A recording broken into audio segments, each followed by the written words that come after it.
messieurs, bonjour, ravi de vous retrouver. Bienvenue dans ce journal de la rédaction. Voici les titres de cette édition. Djibouti engage une étape importante vers l'accréditation internationale de sa Commission nationale de droits de l'homme. À Jeddah, les dirigeants du Conseil de coopération du Golfe examinent les impacts de la guerre avec l'Iran sur la stabilité régionale et la sécurité énergétique. C'était le sommaire. Bonjour et merci de nous accueillir chez vous.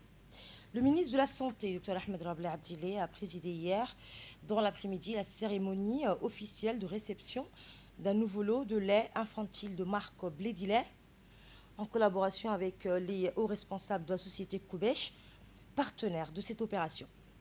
Ont notamment pris part à cette cérémonie le secrétaire général du ministère de la Santé, Mohamed Ali Mohamed, l'inspecteur général des services de santé, Dr Hassan Moussa Hassan, le conseiller principal du ministre de la Santé, Abdelghadir Mohamed Grad, ainsi que le directeur commercial des établissements Koubèche.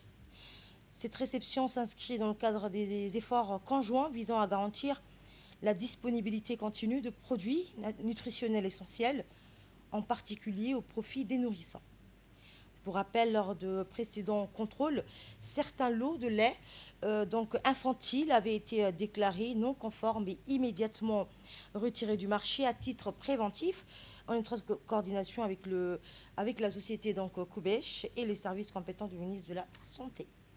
Le secrétaire général du ministère de la Santé, M. Mohamed Ali, a indiqué être présent sur le tarmac de l'aéroport de Djibouti aux côtés des autorités sanitaires et des inspecteurs pour accueillir un nouveau lot de lait infantile Blédilet acheminé avec la société Koubèche. Il a rappelé que certains lots précédents avaient été retirés par précaution après avoir été jugés non conformes. Il a assuré que les nouveaux lots sont conformes aux normes et sans danger pour les enfants. Face aux perturbations liées à la crise au Moyen-Orient, il a souligné que l'État a pris des mesures pour sécuriser l'approvisionnement du pays. Le lot a ainsi été transporté par voie aérienne pour éviter toute rupture. Le ministre de la Santé a quant à lui rappelé qu'au début de l'année, un communiqué avait été diffusé pour annoncer le retrait de certains lots de lait infantile Blédilet jugés non conformes et susceptibles de présenter un risque pour la santé des nourrissons. Il a précisé que ces lots ont été entièrement retirés du marché par l'inspection générale des services de santé en étroite collaboration avec les établissements Koubèche dans le respect des mesures de précaution. Le ministre a assuré que ce lait importé de France a fait l'objet de contrôles rigoureux et est pleinement conforme aux normes sanitaires, garantissant une consommation sans risque pour les enfants. Et dans un tout autre registre, cette fois dans le domaine de l'éducation et de l'excellence scientifique, le ministre de l'Éducation nationale et de la formation professionnelle a reçu hier les lauréates du concours à prix défi scientifique à l'occasion de la cérémonie officielle de remise de prix organisée au siège du ministère. Cette cérémonie a permis de mettre à l'honneur de jeunes élèves qui se sont distingués par l'excellence de leurs résultats et leur engagement dans les disciplines scientifiques. Le concours s'est déroulé en deux phases. Une étape de sélection le 11 décembre 2025, suivie d'une phase finale le 10 janvier 2026, permettant d'identifier les meilleures candidates à l'échelle nationale. Le ministre de l'Éducation nationale a chaleureusement félicité les lauréates pour leur mérite et leur persévérance. À travers ce concours, le ministère de l'Éducation nationale a réaffirmé son engagement en faveur de l'égalité des chances et de la promotion de l'excellence féminine dans les sciences, contribuant ainsi à l'émergence d'une génération de jeunes filles ambitieuses, pleinement engagées dans le développement du pays. Très rafraîchissant, très éducatif. C'était peut-être pas facile, mais on a su se surpasser par nos talents. Je suis vraiment très heureuse, je ne pensais pas que je serais la première. Bonjour, je m'appelle Selma Abdelrahman, j'ai 14 ans, j'ai étudié à l'école de la Nativité. Je me remercie tous mes professeurs qui m'ont aidé à aller jusqu'à là et mon école. Je suis à la deuxième place du concours. Au début, j'étais pas stressée parce que je me suis dit si je perds, c'est pas grave, c'est pas un devoir, une éval. Mais après maintenant, je me suis dit que j'ai réussi, je suis fière de moi.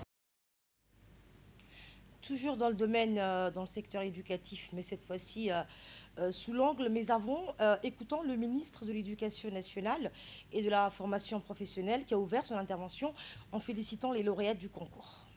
Vraiment, c'est toute la fierté de tous les adultes que nous sommes de voir des jeunes filles comme ça épanouies, des jeunes filles qui réussissent aussi bien, surtout dans les disciplines qu'on a toujours dit, des disciplines masculines, alors que nous avons aujourd'hui, machallah, des jeunes filles scientifiques. C'est toute la fierté nationale, c'est toute la fierté de la République de Djibouti. Bien sûr, les parents sont les premiers à être fiers de leurs filles, mais nous, en tant que responsables également du ministère de l'Éducation nationale, mais également la nation est fière d'avoir des jeunes filles réussir, surtout quand on parle de réussite. Ce n'est pas uniquement des mathématiques ou seulement les physiques, mais vraiment les disciplines scientifiques. Si quelque part ce concours a été aussi organisé, c'est une manière également d'encourager les jeunes filles à aller également vers une orientation scientifique. Je voulais vraiment vous féliciter déjà. Je pense que la compétition, elle a été quand même assez rude. Elle n'était pas facile du tout, hein. Ni les exercices, ni la compétition. C'était une compétition assez sérieuse, assez difficile aussi, les épreuves. Je pense que ce n'était pas un cadeau, hein. Et donc les prix que vous avez eus et les récompenses que vous aurez, c'est des récompenses que vous avez bien sûr méritées. Donc vraiment, encore une fois, félicitations. Et toujours dans le secteur éducatif, mais cette fois sous l'angle donc culturel et des échanges internationaux, l'école d'excellence a accueilli ce matin une journée artistique organisée conjointement par le ministère de l'Éducation nationale, l'ambassade de la République populaire de Chine à Djibouti et les instituts Confucius de Djibouti. Cet événement s'inscrit dans le cadre des activités marquant la journée internationale de la langue chinoise, ainsi que l'année des échanges culturels Chine-Afrique, portée par le Centre de coopération et d'échanges linguistiques du ministère de l'Éducation de Chine, avec la participation de l'Université normale de Sichuan et le soutien de l'ambassade de Chine à Djibouti. La journée s'est tenue en présence de la directrice de l'Institut de Confucius de Djibouti, Madame Ron Saïd Ismaël, du proviseur de l'école d'excellence, des enseignants ainsi que de nombreux élèves. Placée sous le signe du dialogue interculturel, cette manifestation a mis à l'honneur la tournée artistique Charme et culture du Sichuan.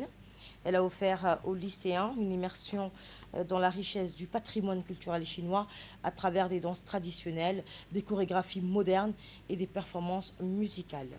Les artistes chinois ont captivé le public par la qualité de leurs prestations, alliant grâce, précision et expressivité les tableaux inspirés des traditions du pays ainsi que les performances musicales ont créé une atmosphère à la fois festive et émotive. Les élèves donc, ont pleinement profité de cette expérience enrichissante, découvrant de nouvelles formes d'expression artistique et renforçant leur intérêt pour les échanges culturels. Nous restons dans les actions de développement avec cette fois un accent sur la décentralisation et les collectivités locales. La localité de Yoboki a célébré hier l'inauguration officielle de sa nouvelle antenne du conseil régional. La cérémonie a été honorée par la présence du ministre en charge de la décentralisation, Qassim Haroun Ali, ministre donc délégué à la décentralisation, aux côtés du préfet de la ville de Djikil et du président du conseil régional. De nombreux acteurs locaux ont également pris part à l'événement, notamment des chefs traditionnels, des représentants des forces de sécurité, ainsi que des membres des services techniques régionaux. Cette inauguration constitue un jalon important dans le processus de décentralisation engagé par les autorités nationales visant à rapprocher l'administration des citoyens et à faciliter l'accès aux services publics essentiels. Au cours de la cérémonie, le sous-préfet de Yoboki a procédé au transfert officiel de la responsabilité de l'état civil au conseil régional, un acte symbolique réalisé en présence du ministre délégué à la décentralisation et du ministre de l'Intérieur, représenté donc lors de cette journée par le préfet. La mise en place de cette antenne permettra aux habitants de Yoboki d'accéder plus facilement aux services administratifs locaux, notamment en matière d'état civil, renforçant ainsi l'efficacité et la qualité du service public. Les autorités présentes ont salué cette avancée et réaffirmé donc leur engagement à poursuivre les efforts en faveur du développement local et d'une gouvernance décentralisée.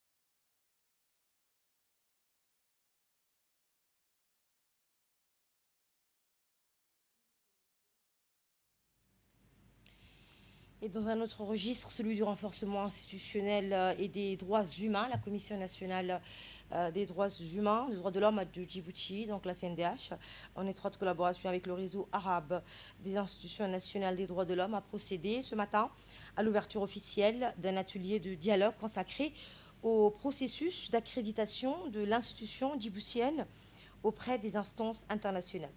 Organisé à Leïla Grand Hôtel, cet atelier qui se tient donc cet atelier se tient sur 2 jours, du 29 au 30 avril 2026, et vise à renforcer les capacités institutionnelles de la Commission, tout en exprimant les critères et exigences liés à l'obtention du statut d'accréditation conformément aux normes internationales en matière de droits de l'homme. La cérémonie d'ouverture s'est déroulée en présence de plusieurs hautes personnalités, notamment le secrétaire général du ministère de la Justice, M. Maki Omar, le président de la Commission nationale des droits de l'homme de Djibouti, M. Ali Soubani Ateye, ainsi que le secrétaire général du réseau arabe des institutions nationales des droits de l'homme. Étaient également présents les commissaires et les membres du personnel de la Commission, témoignant de l'importance accordée à ce processus stratégique.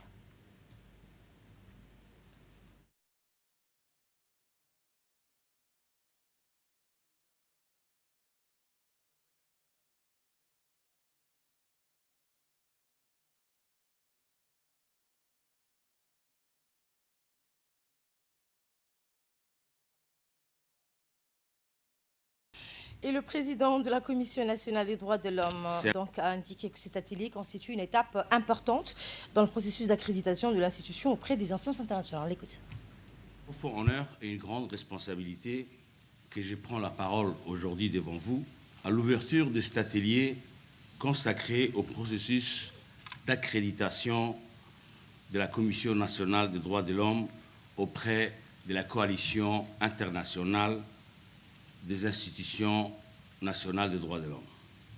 Permettez-moi, en premier lieu, d'exprimer notre vive gratitude au réseau arabe des institutions nationales des droits de l'homme pour son appui constant, son expertise reconnue et son engagement indéfectible en faveur du renforcement des institutions nationales des pays de notre réseau.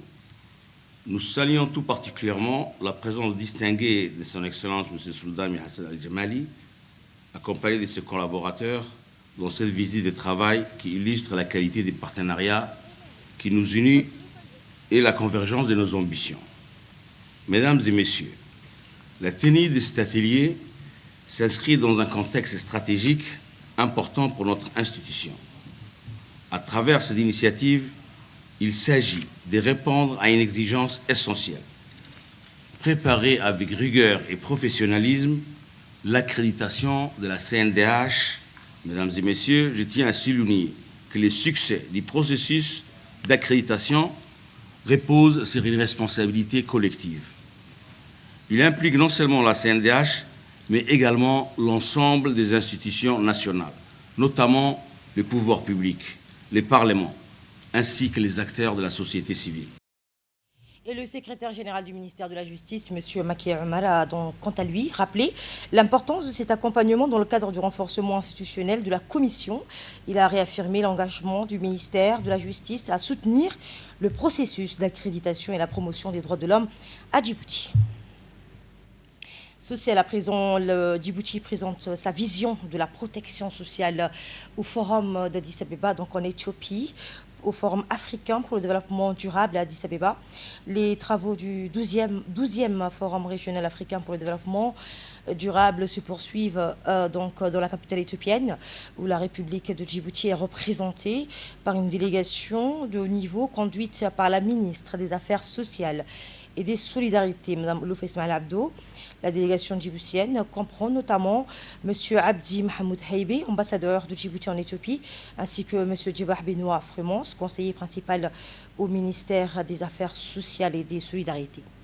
L'objectif est donc d'entreprendre un suivi et un examen au niveau régional des progrès accomplis, de faciliter l'apprentissage entre pairs et de promouvoir des actions transformatrices et coordonnées afin d'accélérer les progrès donc vers la réalisation des objectifs des deux programmes. Et pour plus de précision, écoutons un extrait de l'intervention de la ministre des Affaires sociales et des Solidarités. Nous avons fait un choix clair de ne pas attendre que les fruits de la croissance se diffusent naturellement vers les plus démunis, mais c'est d'agir activement, de manière proactive, pour construire des conditions d'une inclusion effective. Cette orientation s'inscrit pleinement dans le cadre de nos engagements internationaux, notamment les objectifs de développement durable et l'agenda 2063 de l'Afrique, ainsi que la déclaration de Doha de 2025 qui appelle à renforcer les systèmes de protection sociale inclusifs et durables. Notre gouvernement a placé ces 4 axes majeurs de lutte contre la pauvreté et les privations. Tout d'abord, le renforcement de l'éducation pour tous. Djibouti a atteint près de 98% de taux de scolarisation et également nous avons atteint l'équité parfaite entre filles et garçons. Le deuxième axe prioritaire est la santé. Pour nous, la santé n'a pas de prix.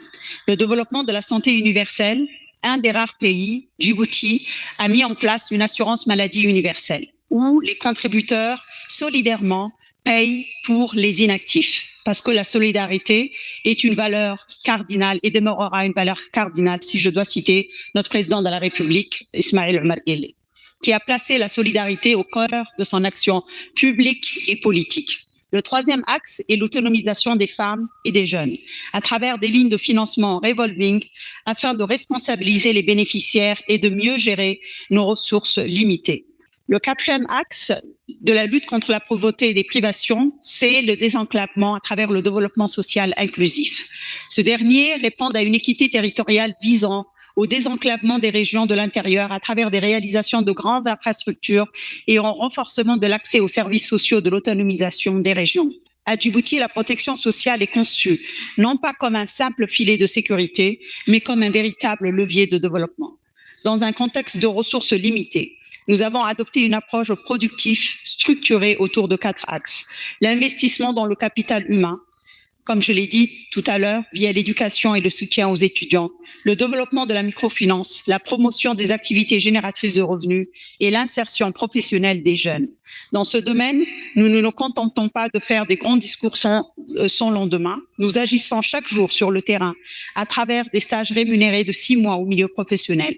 Aujourd'hui, 65% d'entre eux ont réussi à transformer cet essai en un vrai contrat de travail. Monsieur le Président, permettez-moi d'être direct. Un État comme Djibouti, confronté à des contraintes budgétaires réelles, ne peut porter seul l'ambition d'une protection sociale universelle. Il est néanmoins essentiel de rappeler que le financement de la protection sociale à Djibouti repose avant tout sur des efforts de solidarité nationale et une redistribution stratégique des richesses.